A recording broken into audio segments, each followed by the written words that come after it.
नारियों, दलितों एवं वनवासियों की मुक्ति का आंदोलन डॉक्टर नरेंद्र कोहली रचित महाकाव्यात्मक उपन्यास रामकथा के विशेष संदर्भ में। यावत् स्थास्यन्ति गिरयः सरितश्च महितले तावत् रामायण कथा लोकेषु प्रचलिष्यति।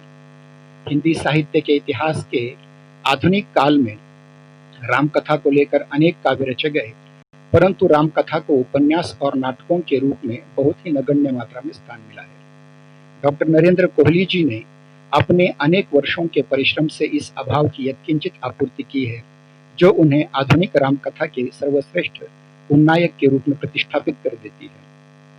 वे भारतीय संस्कृति के प्रमुख व्याख्याकारों में से एक प्रधान व्याख्याकार हैं। भारतीय संस्कृति के प्रधान उपजीव्य ग्रंथ आर्ष महाकाव्य, आदि महाकाव्य, श्रीमद् वाल्मीकि रामायण पर आधारित रामकथा अथवा अभ्युदय, यह एक ऐसा महाकाव्यात्मक मौलिक उपन्यास है जिसमें अतीत की कथा को वर्तमान संदर्भों में नवीन दृष्टि से सजीव कर दिया गया है। इसमें लेखक ने मर्यादा पुरुषोत्तम रामचंद्र जी के चरित्र और उनके जीवन की घटनाओं के माध्यम से मानव मन और उनके बाह्य जगत के सरोकारों को मार्मिक ढंग से मूर्तिमान किया है। बृहदाकार महाकाव्यात्मक उपन्यासों के कुशल सर्जक नरेंद्र कोहली जी सशक्त लेखनी से जो कालजयी कृति बनाई है, वह बृहदाकार रामकथा में 7 पड़ाव हैं। दीक्षा में रामायण के बालकांड और अयोध्या कांड की कथा है। इसमें 13 प्रकरण और 180 पृष्ठ हैं। घटनाओं की दृष्टि से इस उपन्यास में विश्वामित्र के सिद्धाश्रम से राक्षसों के उत्पात को लेकर और उसके उपरांत राम के विवाह और परशुराम के पराजय तक की कथा का वर्णन है। रामकथा के नायक मर्यादा पुरुषोत्तम रामचंद्र जी राक्षसों से यज्ञ रक्षा करने के उपरांत गौतम ऋषि की पत्नी अहल्या के उद्धार पश्चात कहते हैं, देवी आप मुझे इतना महत्व न दें, मैं उन संपूर्ण लोगों की ओर से आपसे क्षमा याचना करता हूँ जिन्होंने आपका अपराध किया है, और मैं प्रतिज्ञा करता हूँ कि जीवन में जब कभी इंद्र से साक्षात्कार हुआ उसे प्राणदंड दूंगा। मेरी आयु अभी इतनी नहीं, मेरा ज्ञान भी इतना नहीं जितना इन ऋषियों, मुनियों और साधकों का है, परंतु मैं अत्यंत चकित और पीड़ित हूँ। ये लोग जानते हैं कि सत्य क्या है, न्याय क्या है, किंतु फिर भी ये सब के सब भय से निष्क्रिय और जड़ पड़े हुए हैं। आपने कहा देवी कि इन सबको युग पुरुष की प्रतीक्षा है जो इन्हें जड़ता से उबार नवजीवन दे सकते, किंतु वह पुरुष मैं ही हूँ, यह कोई कैसे कह सकता है, मैं स्वयं भी कैसे कह सकता हूँ, पर हाँ मैं प्रयत्न करूंगा कि इस जड़ता को यथाशक्ति तोड़ूं। आपने वर्षों प्रतीक्षा की है देवी, आपकी प्रतीक्षा समाप्त हुई, जाइए अपने पति के आश्रम में पधारिए। अब कोई आपको परित्यक्ता, पतित, हीन तथा सामाजिक एवं नैतिकता की दृष्टि से है यह कहने का साहस नहीं करेगा। मैं कौशल्या पुत्र राम वचन देता हूँ कि यदि समाज ने आपको स्वीकार नहीं किया तो मैं इस गलित समाज का नाश करके नया समाज बनाऊंगा। दूसरी किस्त है अवसर। अवसर में रामायण के अयोध्या कांड पर आधारित कथानक है। इसमें 17 प्रकरण और 175 पृष्ठ हैं। राक्षसों के अत्याचारों से मुक्त कर न्याय की स्थापना के लिए मानव संगठन की आवश्यकता होती है। इस आवश्यकता का प्रतिपादन करते हुए राम कहते हैं, न्याय का संघर्ष व्यक्ति का संघर्ष नहीं होता, हमें समस्त पीड़ित और दलित लोगों को अपने साथ लेकर चलना होगा। जितने भी लोग मानव की समता के आधार पर एक ऐसे न्यायपूर्ण मानव समाज के निर्माण के इच्छुक हैं, ऐसे समस्त लोगों को संगठित करना होगा। संघर्ष की ओर तीसरी किस्त है, यह अरण्य कांड पर आधारित है। इसमें 11 प्रकरण और 175 पृष्ठ हैं।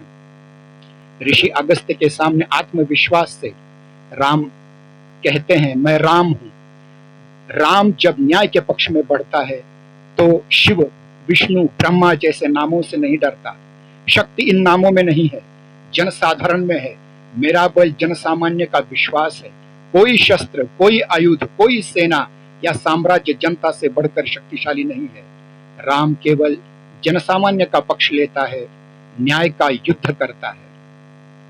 साक्षात्कार में 8 प्रकरण और 173 पृष्ठ हैं, जिसमें शूर्पणखा के षड्यंत्र, सीताहरण और राजनीतिक कुटिलता का वर्णन है। 5वीं किस्त है पृष्ठभूमि में रामायण के किष्किंधा कांड पर आधारित कथा है, जिसमें 24 प्रकरण और 176 पृष्ठ हैं।